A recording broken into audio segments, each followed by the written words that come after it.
Hello बच्चों, let's read the question. Exotic species introduced in India are. So हमारा जो की कॉन्सेप्ट है अबाउट दिस क्वेश्चन वो होगा एक्सोटिक स्पीसीज. अब ये एक्सोटिक स्पीसीज क्या होती है जो कि क्वेश्चन में मेंशन है. सो एक्सोटिक स्पीसीज होती है वो नॉन नेटिव स्पीसीज.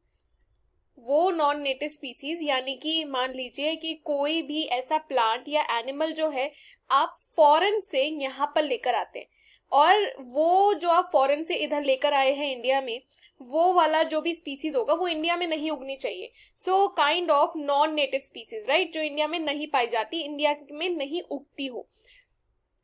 सो ऐसे एग्जॉटिक स्पीसीज ना कई बार बन जाते हैं इन्वेसिव स्पीसीज. अब इन्वेसिव स्पीसीज का क्या मतलब होता है? इन्वेसिव स्पीसीज का मतलब होता है कि देखिए ये जो एग्जॉटिक स्पीसीज है जो आप बाहर फॉरेन से लेकर आए हैं इंडिया में फर्स्ट टाइम, तो मतलब वो इंडिया में नेचुरली नहीं उग रहा था.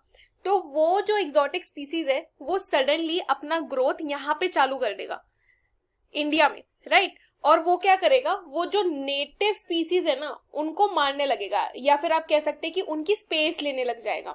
सो ऐसे स्पीसीज को ना इन्वेसिव स्पीसीज कहा जाता है.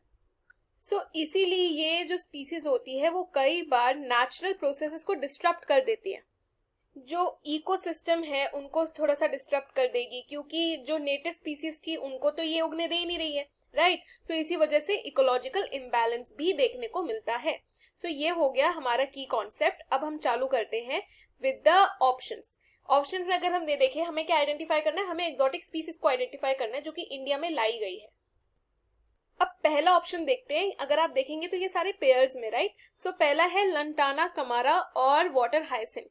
सो लंटाना कमारा की पहले बात करते हैं. जो लंटाना कमारा है वो एक श्रब जो कि नेटिव है to central and South America. So central और साउथ अमेरिका में आपको ये श्रब देखने को मिलता है. अच्छा, ये जो लंटाना कमारा है वो इंडिया में इंट्रोड्यूस की गई थी और it became an invasive species. ये आगे जाके इन्वेसिव स्पीसीज भी बन गई, जैसे कि हमने अभी बात किया था की कॉन्सेप्ट में, और उसने फिर धीरे धीरे लोकल बायोडाइवर्सिटी को भी अफेक्ट करना शुरू किया.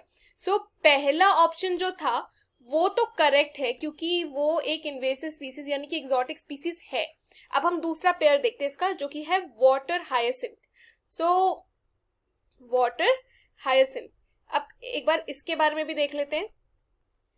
सो ये जो प्लांट है ना it is native to Amazon basin. ये अमेज़न बेसिन में देखने को मिलता है, वहां का नेटिव है. इसको जब इंडिया में लाए गए तो क्या हुआ, ये वाटर में बहुत जल्दी जल्दी ना रैपिडली बढ़ता है. तो रैपिडली बढ़ने की वजह से इन्होंने क्लॉगिंग वाटरवेज ये सब करना शुरू कर दिया था. तो अगेन क्या हुआ, हमारी जो एक्वेटिक लाइफ है वो अफेक्ट हो गई, राइट. सो ये भी एक इन्वेसिव स्पीसीज है. सो द करेक्ट आंसर जहां पे दोनों के दोनों एक्सोटिक स्पीसीज हो वो हमारा ऑप्शन ए ही है. अब अगर हम ऑप्शन बी देखें वाटर हायासिंथ, तो चलो वाटर हायासिंथ हमने अभी कवर किया कि वो कहाँ का नेटिव है, वो नेटिव है अमेज़न बेसिन का. तो ठीक है, वो तो चलो एक्सोटिक स्पीसीज है, बट क्या दूसरा वाला प्रोसोपिस सिनेरिया क्या वो भी नेटिव है, क्या वो कहीं और का नेटिव है या वो इंडिया में ही पाया जाता है? सो देखो it is native to India only, वो इंडिया में ही पाया जाता है. ओके, सो उसको एक्सोटिक स्पीसीज हम नहीं कह सकते, राइट. अच्छा, फिर वापस देखते हैं Nile perch and Ficus religiosa. So ये जो नाइल पर्च है ना वो एक्सोटिक है. सो इसको हम मेंशन कर सकते हैं कि सी में जो नाइल पर्च है वो है एक्सोटिक, राइट. बट इसका जो पेयर है इसके साथ कौन सा पेयर हमें देखने को मिला, हमें मिला फिकस रिलीजियोसा.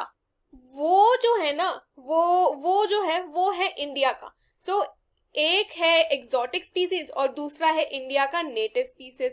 सो इसी वजह से ये ऑप्शन हो गया incorrect. So option C incorrect हो गया. अब एक बार लास्ट ऑप्शन देख लेते हैं. लास्ट ऑप्शन में क्या कहा गया है, फिकस रिलीजियोसा तो हमें पता है कि वो है नेटिव टू इंडिया, और लटाना कमारा एक्सोटिक स्पीसीज है.